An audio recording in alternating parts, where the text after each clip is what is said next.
Yeah, I think that's great. I think it's having these sort of little communities of people who read and talk and pass things together is all part of the positive attitude of even of fandom. Because I feel like in such an online, we're all terminally online now. Everyone see like we're all together, but we're all separate. If you get what I mean. Feels like a lot of Absolutely. people are N- like Now more like than ever. yeah. So I feel like having these little insular communities, and especially making these little positive insular little communities, really can be a great way to further what I believe is the best thing about fandom, and it's about community. I mean, the sure it's great to have the art to share of and to have the emotions and everything connected with that. You get something doing that alone, that's perfect. But when you can take those passions and blend it together, it's kind of beautiful in a way. It's what I think like when I think of like a perfect convention when I go to, it's one where people are generally there just to enjoy what they enjoy.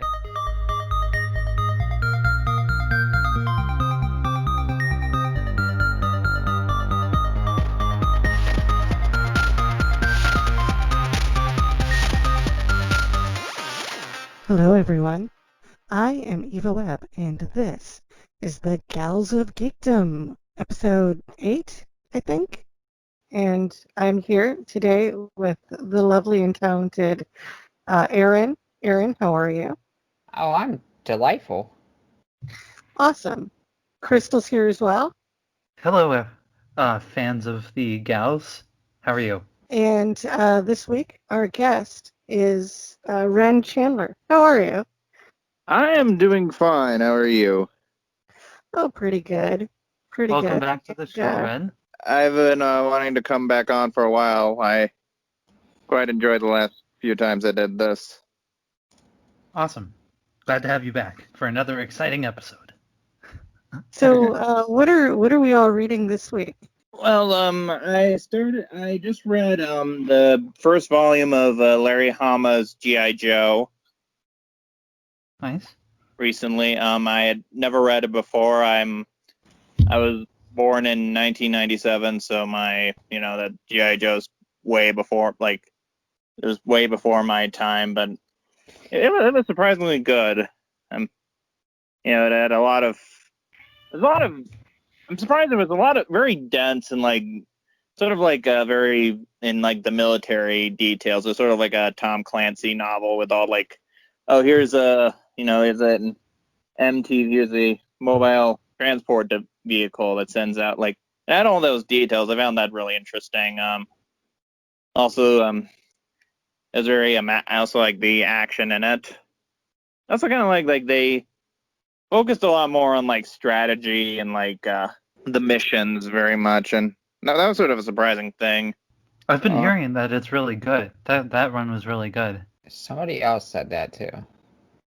Recently, somebody else was talking about G.I. Joe and mentioned that. Who was it that was talking about that? I don't even know. I just have heard that recently. So that's cool. Um, Anybody else reading anything? Yeah, I've continually been reading Gail Simone's Red Sonja. I know I mentioned that like several podcasts ago, and it's been taking me forever, but I'm a slow reader, and I've been reading the whole omnibus, whatever, of everything that she did on that run, and I love it. It took me Oh, like an issue or two to get like really, really into it, but like I love the blend of weird, dark comedy, sometimes a lot of gore, and just kind of like badass moments with a lot of good character dialogue. oh yeah, that's good. That's Uh, good. I really like Gail Simone's dialogue skills. She's really good with dialogue. yeah, there was like several. There was at least one panel which doesn't happen to me a lot in comics. In comics, it's mostly if I get a laugh, it's just a little like chuckle to myself. But this one was almost a laugh out loud moment that I loved. I don't want to like try and explain it because it would ruin the sequence, but I just gotta say she was able to do something that I hadn't been able to be done to me before. So Well, that's a good. It's always nice when comic books elicit emotions that like other media would elicit, when you read, like, I've read comic books before and I've laughed out loud. I've read comics before and I've gotten angry, and I've read comics before and, like, straight up cried, Yeah. I think with any good art form, it should touch you in some way emotionally. Well, maybe not in that way, but Sorry, I've been meaning to get into, like, starting to get into, like, the Conan the Barbarian comics from, like, the Roy Thomas, Barry Windsor Smith, and then maybe, like, I know that Red Sonja was part of that, so hoping to read a little bit more on that nice. character, including Gail Simone's run.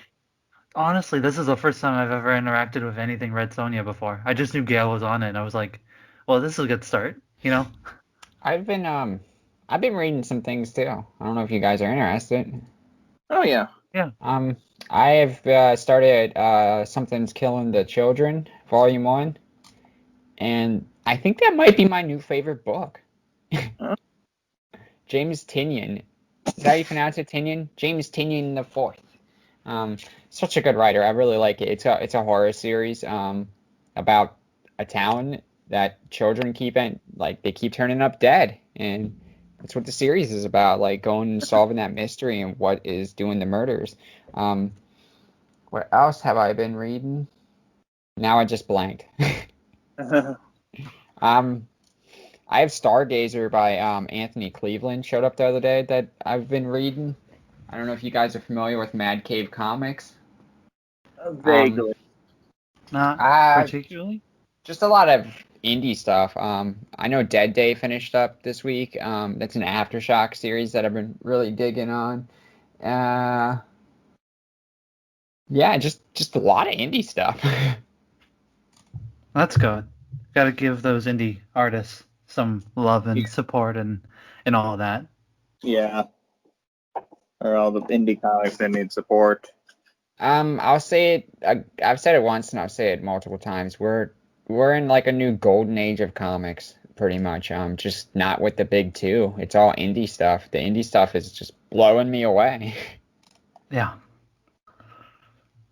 There seems like to be a lot of new talent and writers coming through. Sorry, Eva, were you going to say something? I was just going to say I agree with Aaron 100%. I think the industry is changing, and the way the whole thing's going, the dominance of the big two is getting eroded away gradually by all these independents, Image, Dynamite, even companies like Aftershock and Ahoy. That's where the content is, I think. I have a theory. On this. Since I've talked about this quite a few times in a while, but I've come up with a theory, right? So personally, what I hate about DC and Marvel lately is there's like too much filler. There's so many issues where just like nothing happens. There's too much filler. And with these indie books, they're cutting all of that out. Every book that they release is just amazing. Something happens, like especially in like a 5-issue series. Yeah, that's always been always kind of my problem with a lot of modern comics, is that they feel too slow, or they feel like they're sort of too much build up. It feels like I'm reading a sitcom sometimes. Yeah. Or sometimes you get like writers, like Jeff Johns is especially bad about this, where they go in and they write a story, and what you get from that story, the emotional depth of the story, the meaning of the story, what you get is that the writer was a really, really big fan of some other story. You know what I mean? Yeah, that's the killing, or sorry, the Three Jokers. It just barely scratched the surface of anything, and people were like jerking it off as soon as it was announced. Yeah, Three Jokers was terrible, and I stand by that. I agree with you. It was horrible. Eva, you actually didn't get to share your what you're reading, I don't think. Okay, so I started reading crossover, and that's about it. Normally I read a lot more. I know it's so good. Um, Normally I read a lot more, but I've just had so much going on with all the other podcasting and I launched a new website this week for titular characters, so I'm super excited about that. But I haven't actually read too many books this week, so I apologize. That's No, I it's mean, unfortunate. it's life, right? You It don't have to is life. apologize for anything, right? It is life. It is. I'm having recently, like last year, I did the Goodreads challenge and I had 100 books and I got to 104. This year it's like November and I'm still at like 47. Really, it's just hard to read right now with everything that's going on and hard to focus, I find. I find myself wanting to get high and just stare at the TV a lot more lately because it's like everywhere I turn, like even in comic books, especially modern comics, they're obviously gonna like reference what's going on in the real world. You know, Mhm. Hmm. if they're Yeah. if they're coming out weekly by monthly by monthly, they'll reference what's in the real world. It's kind of really hard to escape what's happening like in real life. Yeah. True. It's just a drain on my like psyche, you know. Oh. I think the real problem with modern comics is that it's all got this SJW agenda crap shoved down our throats Oh constantly. my God. Oh, these damn SJWs. You know, what they need to do is just stop reading comics and just like pretend they know everything like we do. And Why then can't we like just go pretend that they don't read comics like we used to? You know, like Eva, we. exactly. Or just like, you know, scroll through a book and, look at the pictures because like that's all that's important and stuff, and then we can get away with saying things like the X-Men were never political because that makes sense. oh my God. Okay, Eva, I have to tell you about something. Um, For it. so I was talking to this guy and he was asking me like what kind of comics I'm into, right? Apparently he was a big comic nerd too, and he cited okay, this is my first red flag. He cited his favorite like writer currently is Jeff Johns, and then he went on to tell me that all indie books are the same. They all look the same and they're all the same. And he said Uh, comics haven't been diverse since the 90s. I'm Um, so sorry. So take that in. Just take that in. I'm not going to say anything else. Just take that in and let it sit. you know Like there are that that people that out there. that argument is very reminiscent to, if I don't know how you are aware with probably animation, but there's this weird subset of people who like to call the more modern style of art in television and specifically cartoon shows that it's the quote unquote Cal Arts style, as in it's Yeah. all the same thing, and it's maddening to me because it's like these people don't know what they're talking about like whatsoever. It, Yeah. it's And the sad. Know where the Cal art style came from? Do you know I don't who? know the origin. I don't know. It was John Crispolucci. You know, Oh, Predator. yeah, yeah, John Crispolucci coined the whole Cal art style. So that's So they're taking their advice from Sexual Predator. Got it. That's fun. I'm just saying that's who he is. I can't think of him without that label. He's no longer animator to me. That's all he is. yeah. He's always been like he's always been a dick. Like if you read about anything about the making of Ren and Stimpy, like he was like erratic. Everybody hated him, and then they took the show away from him after He like I think took the first season. he got the show taken away from him because he couldn't meet deadlines. He was Yeah, shitty. Yeah, and he was dating a 14-year-old, so that was a thing. That a lot of people ignored Yeah, for years. for I mean, he years. took her to parties and everything, just flaunted it. Everybody he was working with, everybody he was involved with knew what was going on, and nobody said anything. And then, as if that's not bad enough, he breaks up with her, and then he goes and does it again, like 2 or 3 other times. It's ridiculous. They enabled Yeah. Ugh. This is a hard topic to cover. Oh yeah, him. yeah. Back to comics though. I just read that Texas Blood #1 tonight with my book club, and it's pretty good. It's pretty good, even for it having like a protagonist that is the town sheriff, it kind of takes a back seat. It's just kind of his job, and like I explained, it's kind of a vessel for him to be capable, I think. But it's a really good series. Well, I'm not gonna say it's a really good series. I've only read issue 1, but I connected and related to a lot more in that book than I thought I was gonna. Um, Oh, so that's good. you guys should check out that Texas Blood. I believe they're on like issue 9 or something. Volume 1 comes out next month for trade paperback. So Oh, that's good. I think it's like $10. So be on the lookout for that. It's quality. Texas That's Blood. cool. Yep. Okay, that sounds interesting. Interesting title. It's I can't really tell you what it's about because I don't really know. The first issue, a lot of things happen, but like I can't really. It's a small town where a lot of bad things are happening. Like realistic bad things like suicides and murders and like robberies and stuff. In like a really really small condensed town, like population 400. Oh. It's an interesting. It's one of those. It's a horror book, so the main character's name is Joe Bob. I think that's pretty cool. Oh.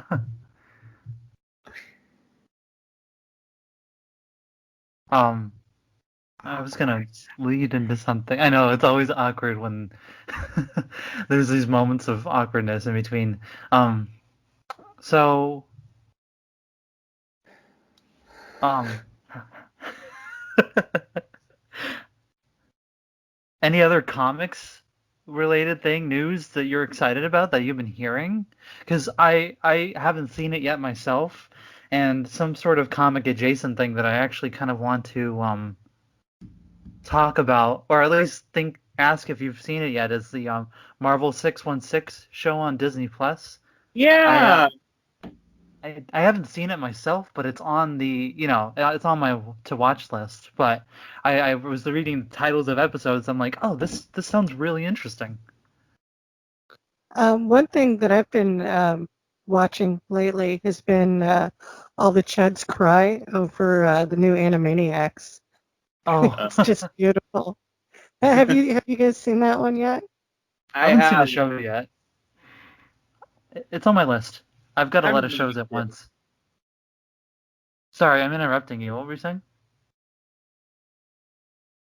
Oh, no, I've been meaning to see the new Animaniacs. It's just yeah, I have a lot of yeah, like you said, I have a lot of other shows to watch.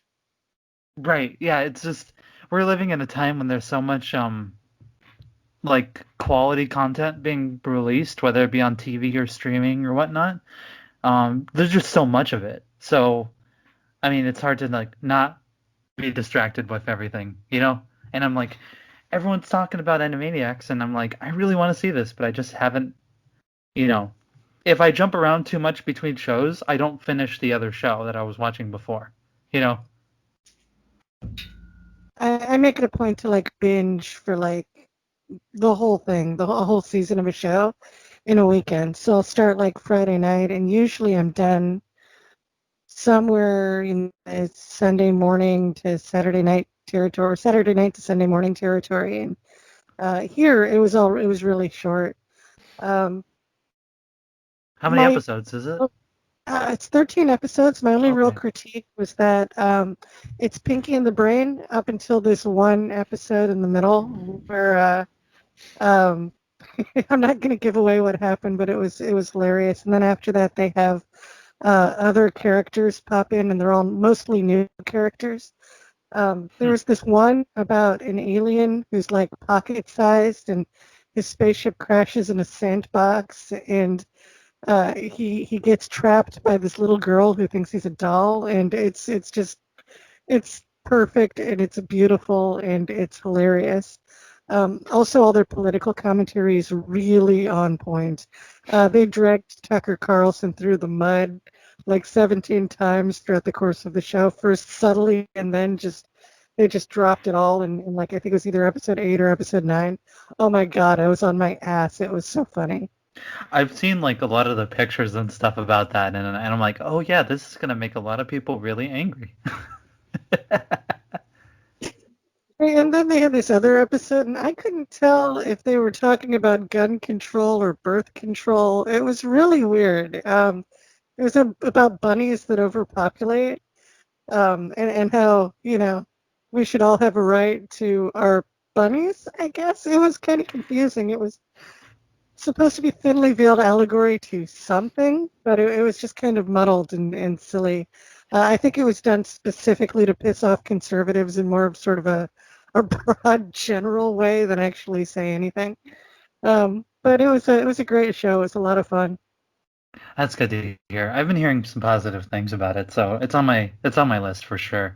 Because I love animation in general, but yeah, the that's another show I want. Because right now I've been trying to watch a bunch of like the really high quality or at least highly thought of recent animated shows that have all been like instead of Animaniacs, which is more like skits and jokes. I've been watching a lot of the stuff that's more like Avatar: The Last Airbender. Currently watching Kipo and the Age of the Wonder Beast, which is really good. It took like maybe two episodes to get into it, but then it just kind of like keeps going and building in tension. So that's a great show. Um, and then I did a poll on my Twitter. I don't know if you saw, and I was like, I'm ending, I'm ending uh, my run on Kibo, and I want to see something cool and new that's awesome. And so I did a poll of a couple options, and the people chose the Owl House from Disney. So that's my next. That's my next People have been, animated. a couple of friends have been recommending that to me. They say it's like has really good representation or LGBTQ representation. Yeah, that's another surprising thing. A lot of these animated shows for families have been having some interesting, you know, broader representation. I mean, from Steven Universe to She-Ra, and even Kipo has it, and even more so in Owl House from what I heard. It's kind of good to see. You know, um, Another thing of representation that I did see is, did you guys hear of the show The Big Sky on? I think it's on ABC. I saw like a few trailers for that, like in passing. It's kind of Twin Peaks inspired to a degree. I mean, it's a setting in a mysterious setting of, some people doing bad things in a small town that's in the middle of the woods sort of thing. Very kind of similar-ish.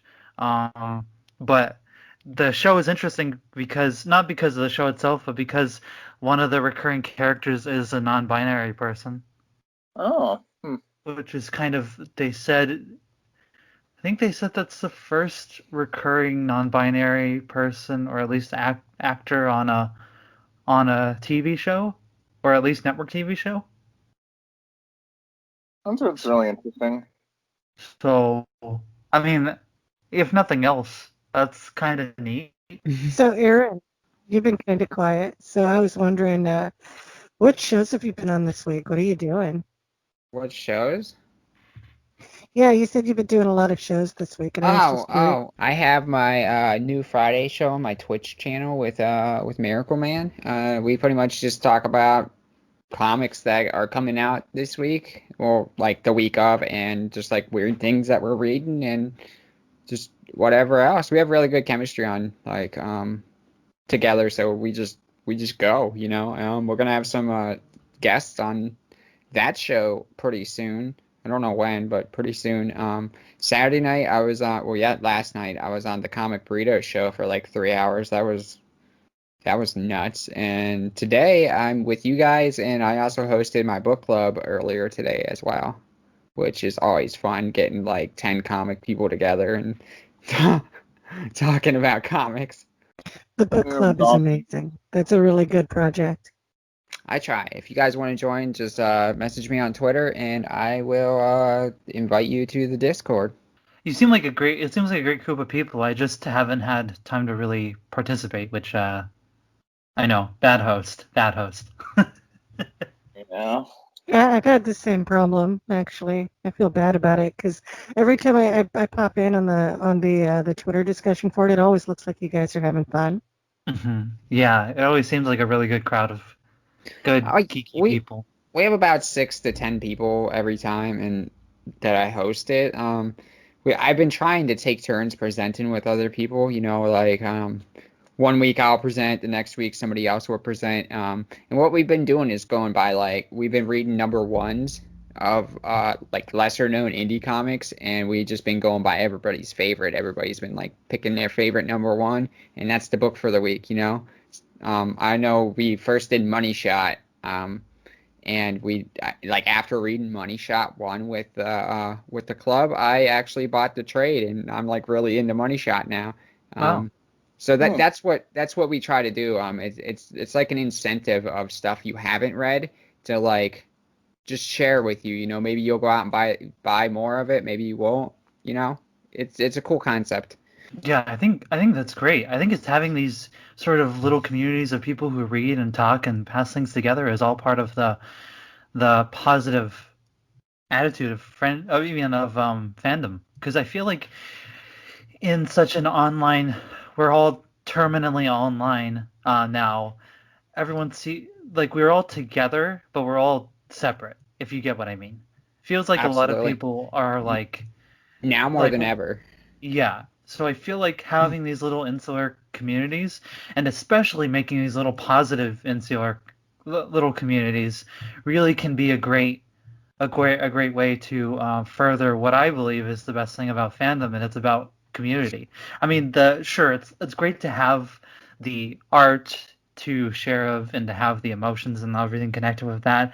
You get something doing that alone, that's perfect. But when you can take those passions and blend it together, it's kind of beautiful in a way. It's what I think like when I think of like a perfect convention when I go to, it's one where people are generally there just to enjoy what they enjoy. My idea of a perfect convention is take away all the crowds and just have like a group of like 10 to 12 people that I really like, and that would be like the perfect convention for me. Especially during COVID. Yeah, especially during COVID. The crowds, the one thing I hate about going to con is the crowds. Like I hate the crowds. I honestly hate it. And I like most people, I get con flu because I'm packed in a big ass room with all these like 20,000 people for 4 days. You're gonna get sick. And after this whole pandemic, I don't even know if I'll ever feel safe going to cons again. It's gonna be really weird. Yeah. Yeah. It's people. I've said this before.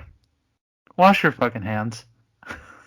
And read You Philadelphia. Come on. know, but wash your hands. Wear a mask. Practice social distancing, please. Yeah. My state, a lot of warnings came out this morning for like because the COVID cases have just spiked up very high, and like all the county governments are starting to impose harsher measures. Yeah, I have a curfew here in Yeah.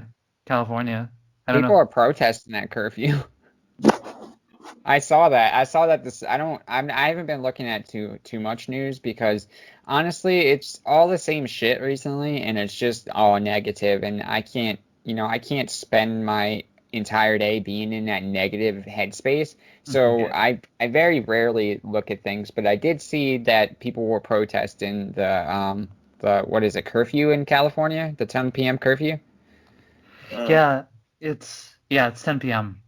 But I think I just got a message saying that they're gonna start this Wednesday. They're gonna close even more here. oh. Like Um, it's just gonna be takeout and stuff. Hold on, let me We're see. doing it here too. We're actually gonna go back into remember when we had like phases, red, yellow, green. Um, Yeah, we're yeah, going it back was into we're something. going back into red. So I'm fine. I got my hair cut. I'm stocked up on comics. Let's do this thing. If we can get these numbers down, that'd be. I know this is a show about geekiness, but I think it is important to occasionally take the time out to at least acknowledge what's going on in the real world and to say that, please take care of other people and understand that this is very much real and it's not just a made up conspiracy. I mean, You could think that way, but you're, you know, 70 million people do, so like. I would be shocked, I think, if anybody listening to our show really believed that. I would Just too. because well, it's we're true. all I pretty, trust our fans. I we're all trust our pretty fans. far left, you know. Yeah. If y'all on the right side of things and like you don't believe in COVID, just stop listening right now and just fuck off. Oh, what? Just get a bunch of angry tweets for that one. Yeah, Well, I hey, doubt it. no, I mean, Like the that'd three be fine. people, yeah. Get more people listening. I don't care. Like this happens on Twitch all the time when I'm streaming. Like every now and then, some right wing fucking troll will come in and be transphobic or Trumper or whatever, and I always just tell them to fuck off. Like I don't have Yeah, time for you that. had one of those just the other night. When was that? Oh yeah, Miracle Man got all pissed. I remember that he got mad. He got so mad, and I was like, "Calm down. It's okay. This happens." I mean, it's Part of not being, okay. Right? It's part of being trans, unfortunately, and we're all gonna deal with it. And it's kind of Eventually. something that I've gotten used to. It just comes with the territory. you just gotta like not, you gotta like push back to them, like in terms of like the I just best way is if they go to that, they want to push your buttons, and the best way to do that is to just not let it. I'm not saying don't feel things, and it's okay to feel things, and it's normal. But what I mean is that I've found it, at least for myself, best to just kind of like saying you're boring, because all they want is attention. I Right. just Yeah. block them. I don't give them a second. I just block No. them. Like I don't have time to sit there and use my positive energy and turn it into negative energy and fight with these people because they're not going to change their mind. They're just going to dig their feet in. They want to see you mad. They want to see you start an argument, and they're going to dig their feet in, and they're not going to change. It's not how you change people. You don't fight them. So I just block them and tell them to fuck off. It's that Yeah, simple. I don't I that's don't I what don't I've started stand doing. for the bullshit.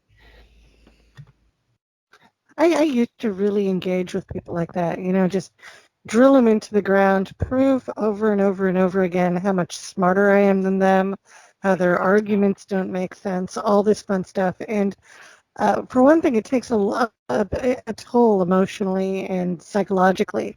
And for another, what's actually being accomplished there? I mean, it's not like you've changed anyone's mind. I mean, other than like, I think there's like two guys that follow me that get really turned on when I yell at, turfs and comic skaters and people like that. Um, but other than that, it doesn't do anybody any good.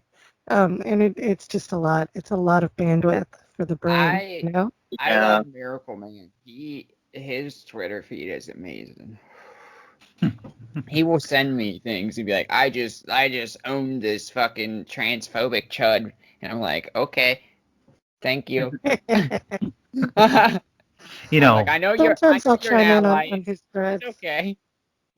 he may have a good feed, but I'm better. Just follow me I instead. No, I'm just I adore I I'm adore kidding. him. He's amazing. He's so I, I supportive of just the trans. I just think it isn't a contest, Miracle Man, Mike, whatever the hell his name is amazing, and we all love him. But Crystal is also amazing, and I Thank think if you you. have a choice, you should follow both of them because they are beautiful people. Follow Crystal and Aaron and Mike and Ren up here, who is also Yeah. amazing. Yes, please These are the follow. people I Free to love. No, Philadelphia. follow Ren. You know I what? I I, I'm I love all of you. Free to Philadelphia.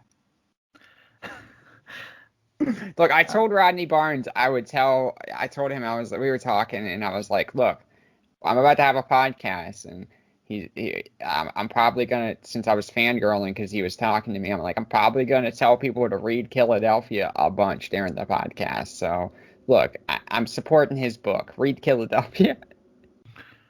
support the artists that you feel deserve the most. Writer and artist, Hey, letterer and colorer. Every name on that book is so important. Always read every single name on that book out. Always. It is very important. While we're sending out recommendations of things to read, Crystal and I have both independently interviewed David Avalone, and he is so much fun. His YouTube channel is great. His comics are laugh out loud funny. The thing with the Betty Page Unbound, it's like metal for Betty Page, and it is so good. I got through like 5 issues of it a couple of weeks ago. Really enjoyed it. You got to check it out. But seriously, if you haven't listened to either the episode that I did with David or the one that Eva has done, he is such an amazing guest. I wish when I was on with him that he might be listening. I don't know, but I wish that I'd ask a bit more about working with Cassandra Peterson, who is Elvira, because that is incredible. Yeah. Like she is incredible. She's like one of the best. She's really neat, and she's a ton of fun on Twitter too. If you follow her. Oh yeah, totally. Just she is like, and what is it? She's in, not to say anything, obviously about age. Age can be just a number, but she's in her 70s and still playing Elvira feels exactly the same. And not only is she playing Elvira, but oh my God, she's still so pretty. I mean, Yes. it's like I half wonder if like maybe she's a real vampire or something, because oh my God, she is stunning. She doesn't look a day over 35, and that is ridiculous. I wish, or rather, I hope that I look that good at that age. Yeah, I do. exactly. I hope I make it to that age. You'll make it. We'll make it. And then we'll be really old, still doing this, still talking about You comics. know what's really scary? Being an old lady. But It's just really freaky to me thinking about being an old lady. It's just like, it's just something I really never thought about, yeah, sometimes you don't really think too much of your you know, like your life and where you're going and your Oh, my life age. has completely derailed from what I thought it was going to be. Same, girl. Oh man, It's I could tell you the original plan, and you would be like, that does not sound like you. no, it's yeah, I'd rather not dredge up certain things of the past either. Oh, Um there was something that I wanted to bring up just because it's kind of topical, but I mean obviously I don't know when this will be going up, but I think I've mentioned it before. I don't know if I've done on the show, but are you all familiar with the old what used to be the TV channel G4 before that used to be Tech TV? yeah, they used to have Yeah. X-Play. Woo! Right. Did you guys have you been seeing that the channel is officially coming back? I heard. I even Yes. put in a what do you call it, application to work there. Awesome. That's a great step. Yeah, they were so I was when I was, let's see, 2000 what, 2-ish was when X Play started. It was extended play before that. So young, I was around 11-ish when I found out the channel, Oh, and it hit me at that perfect age where I was into gaming, and it was as a young, not really understanding trans person. It was one of those things that I could go home from school and not feel so bad about myself when I put it on, you know? Um, so to me that the channel holds a lot of internal oh my God. like, you know, ways of helping me and a lot of Adam, nostalgia. Adam Sessler and Morgan Webb. Yes. That's some Adam. nostalgic ass shit there. We used to only be able to get, well, I used to only be able to get video game news from either the magazines Yeah, or magazines or X Play. X-Play. Like you watch Magazines or E3 on X-Play. X Play. I remember watching E3 every year on X Play. Same. And then Comic-Con on live when they did that Yeah, too. yeah. It was the whole. It wasn't like the nerd channel. It was the channel. But Yeah, just yeah. I wanted to bring it up because I don't know if you all saw that this Tuesday, which I don't know when we're posting this, but it'll be up, I'm sure, at some point, but probably after it's up. But they're doing the G4 Holiday Reunion special. Did you see Yeah. that? No, but I'm I watching just it. instant would. Yeah, it's it's gonna be, Adam Sessler, Morgan Webb, Olivia Munn, Kevin Pereira, at least, and then it's hosted by Ron Funches, who is a comedian. I don't know if you've heard of him. But yes, they're doing a full special for the Nice. holiday. I'm gonna I'm wow, I'm It, blown away right now because it that's like instant nostalgia. That hits me. I want to cry right now. That hits me. same. The was it if you go to the G4 TV Twitter account, the one that they used to have running, it's all their, by the way, all XPlay, G4, and Attack of the Show, all three Twitter accounts they used to have when they were on are all up and running again, making new posts. So if you go to any of those, you'll see retweets and trailers for the upcoming reunion event and the potential future of G4 as a whole, which we don't know exactly what's going to happen, but they are starting beautifully by doing the reunion special.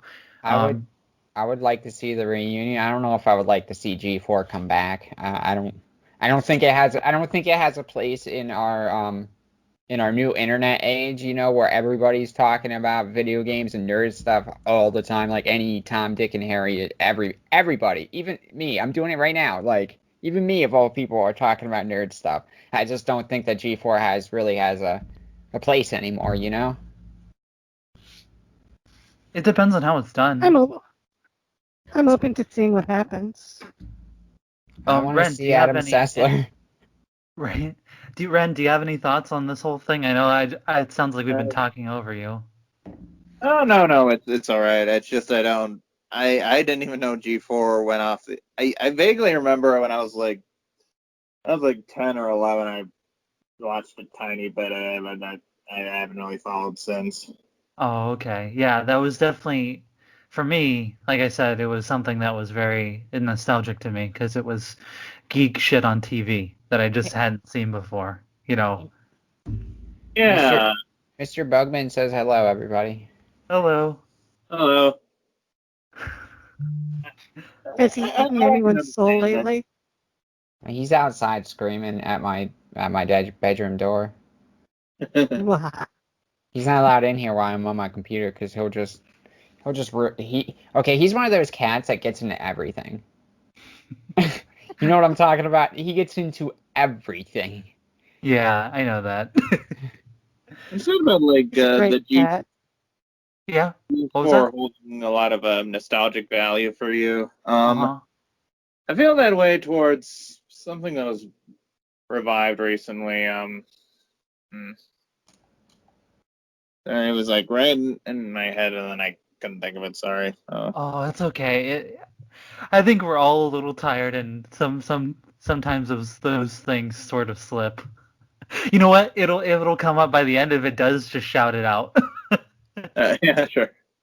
Um, what was it? Do you know that Adam Sessler follows me on Twitter? Oh. That's cool. Yeah, I heard. yeah. The day that happened was exciting for me because it was just like, wait a minute, someone I used to watch every single day on TV is interested in what I have to say.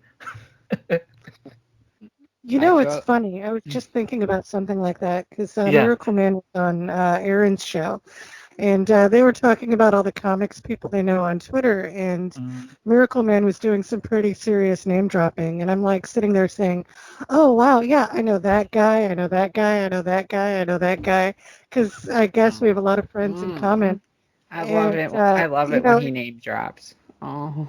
it is so much fun. But anyway, I was just thinking, I know a ton of comic book people on Twitter these days.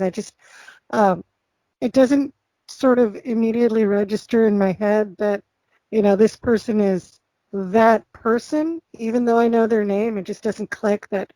I don't know. Maybe I'm slow or something. It's because you're reading through you're seeing it through the avatar of the internet where there's a disconnect.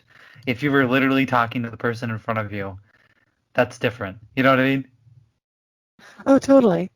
Totally. Yeah, it's just there's just a disconnect there, and that's kind of how it feels most of the time. But then like when Assessor started following me and talking to me, it was just like, holy shit. You know what I mean? Like because I knew the gravity of it in this scenario. You know what I mean? Yeah. Well, even with Gail Simone, I Yeah. realize, and I'm fully cognizant of the fact that Gail Simone is a comic book writer, but Hmm. more than anything, she's just sort of my bud who retweets me occasionally, and you know, who she told me she loved me last week, and I said I told Oh, Gail I loved her, and it was beautiful, and she is awesome, and That's cool. that's just just sort of it, my little positivity thing. All these people are in my positivity circle, and nothing really just sort of penetrates that unless I let it, and I need to like think more, I think, about who these people are and what they're involved in. Or maybe I don't. Maybe things are fine the way they are. maybe they're Yeah. fine the way they are. If you start to think of how important they Ah, are, then you could kind of ruin things. I got speaking of people following, I got followed by Vault Comics the other day, Uh-huh. and then I got followed by the CEO of Vault Comics, like the creative exec, or he's like the top guy at Vault. But I just been thinking about messaging him, asking him for a job. Here's Fingers my crossed. resume. Don't mind what I post on Twitter. Here's my resume. Um, I just had a wonderful conversation right before we got on here with Rodney Barnes, and I think it's so cool that I know I can talk to some of my favorite writers and artists on my favorite books right now. It's really cool, and I think that's another great thing why I love indie books. You typically don't have a huge name attached to indie books, and the creators are more down to earth and they're more friendly toward their fan base. Like I couldn't see myself just messaging Jeff Johns and getting a signed book sent to me. You know what I mean? Like, Yeah. Um, what was it? One of speaking of comic related stuff. On I won't not gonna tell anybody my dead name, but the the few years ago I was writing for like a fairly big site as a writer. Um, and one of the coolest moments writing for that, but now it's a little bit more muddled, was when because he was the CEO at the time, Jeff Johns was retweeting like articles I wrote. Oh. So that was like super cool because it's like, wait, did the little CEO of DC Entertainment just quote tweet me on Twitter, or at least my article? That was crazy to me. Yeah. That's pretty awesome. that Yeah. is pretty dope. And then I think one other time where it happened was Mark Hamill did it, Oh. and I was like, oh my god, it's Mark Hamill.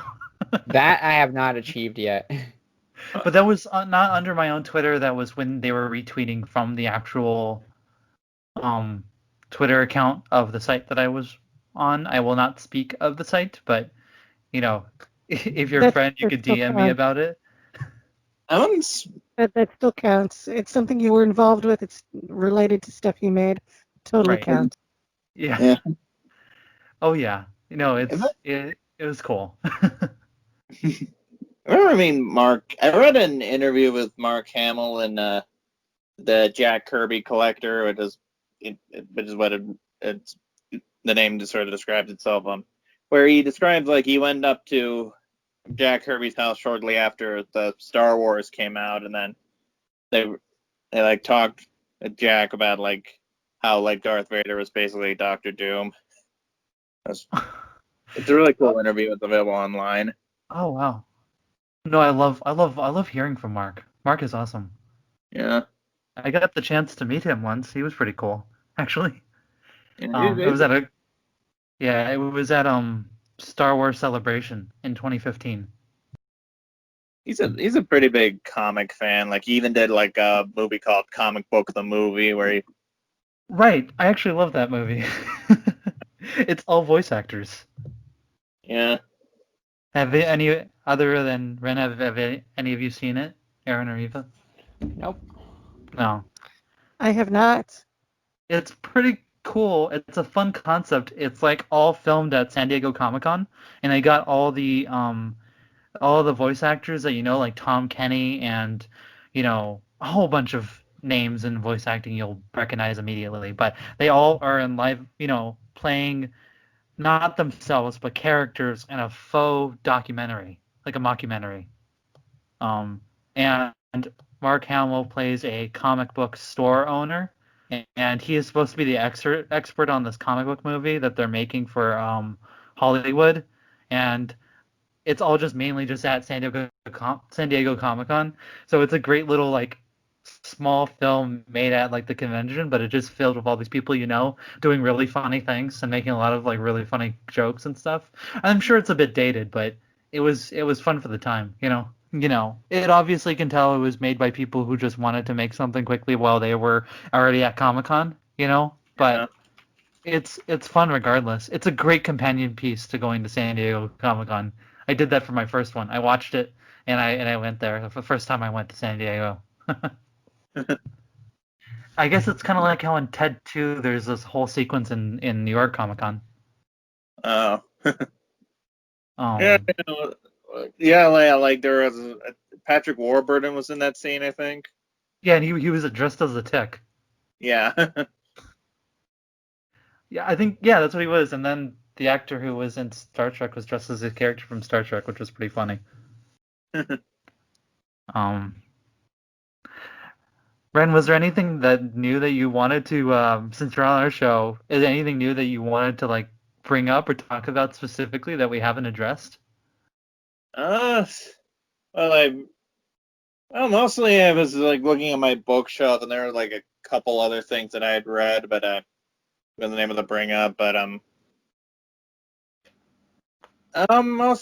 mostly I'm reading right now. I'm reading two things. I remembered Eva's interview with about the War of the Worlds, so I bought The Massacre of Mankind, which was a sort of a sequel to War of the Worlds. So here, let me turn on my camera that way you can see it. Can you see it? Oh, hey, yeah, we can totally see it. Right. Nice. So it's a book by Nice. an author I've enjoyed for years, Stephen Baxter. He did a sequel to another Wells book called The Time Ships, which is a sequel to The Time Machine. Oh, interesting. So I'm reading that. I'm also beginning Walt Simonson's Ragnarok, which looks That pretty looks cool. cool. It's him sort of doing Norse mythology outside the Marvel Thor paradigm. So pretty interesting. That sounds pretty interesting. Those two sound really interesting. Yeah. I'm also working on. I have like all these comic ideas in my head. I'm trying to write them down. I'm also trying to teach myself how to draw. Like I bought an artist board recently, and I've been hoping to use it at some point. I just haven't had the opportunity to. Um, it just I'm teaching myself how to draw. I'm also writing up comic book ideas. I love to say some of them, but I've heard like if you say them, then you won't have the energy to do them later. That's heard at Ah, least.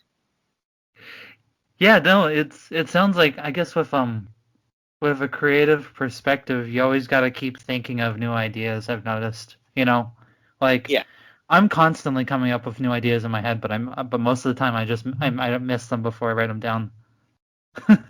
yeah, exactly. I sometimes I'll have like a great idea, and then I like keep it down for like a while, and I just forget it. Oh God, I had a great idea. What happened to it? Or sometimes I have what I think is a great idea, and then I go back to it like 10 years later, and it's like, oh my God, this was crap. I have a lot of those. Or, it works the other way too, though. Sometimes you go through and you think, oh, wow, this is crap. And you go to it 10 years later and you're like, oh, wow, genius. Let's do this. Right. I mean, that happens too. Yeah, I've heard of some of the best movies and shows and even comics or books happen because of an idea that's earlier on that doesn't work, gets reworked, and then finds its way to becoming a big thing. You know? kind of like I think that was like Stephen King wanted to do his version of when he did the Dark Tower series. He wanted to do his version of Lord of the Rings, but like with his style and flair. And I think at first he didn't know how to like handle it, and so he was writing stuff down, but then he didn't really officially release it until like after he had already become a published author through like Carrie and stuff. Oh yeah. So that was that was definitely, you know, I'm just gonna say that whether you think you're artistic, you know, you are not the same person you are in a few years. You know, your analysis of Yeah. whether or not something is good or whether or not it's bad is going to change over time. You know, and Yeah. I mean, I'm not talking about morality. More so, if you're an artist, your tastes are going to shift. Maybe an idea you had earlier on fits better in the era that you're in now. You know. Yeah. I'm always like. Oh, sorry. I What? was just going to say, I think one thing we learn as trans people is that sometimes our personal evaluations of things like the things we do and the way we look are wholly unreliable. So Oh Yeah. yeah. I think the better thing we can do is, seek input from other people sometimes and, hope it's good feedback. Definitely. Yeah, and I think that's what our podcast has been great at, to be honest. We've been giving each other and just trans people an audience, an audience, like we've been giving us a voice, doing our thing, making moves. It's exciting. Do I do Yeah. I do I count? Yes, Oh. everyone counts. We love you, Aaron. Love you. Oh. Yeah. Yeah. Brr, brr, brr, brr. Someone's celebrating over there. No, I'm trans. that's something to be excited about. You're not a dirty sis. Oh, No, come I'm on. not. I'm just I'm not. teasing. Come I'm on. not, sis. I'm not. Yeah.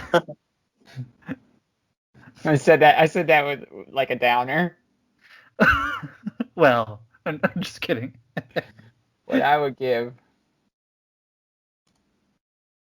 What, to rule the earth? Oh, I already roll my portion of the earth. Guys, I'm getting really tired. Just one final thought. Before we ended.